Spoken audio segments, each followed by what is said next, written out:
Uyabona laba kube ngathi abasiboni ekubeni besibona izinto zethu ezizenzayo badlule ngathi abayiboni laba bayasibona. Isikhathi sezifihlo sesiphelile kusele samaqiniso manje. Emavidiyweni esiwenzayo sinikuposta izinto zilandelana kodwa nina nishaya ngathi aniziboni akukho ngisho icomment. Angiphathi ke like kanti thina kuphela ngisho isonto singanipostanga kanti nina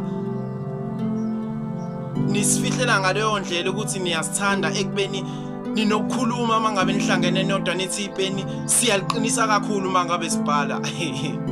Amagalelo ethu sengathi aphezulu kakhulu manje.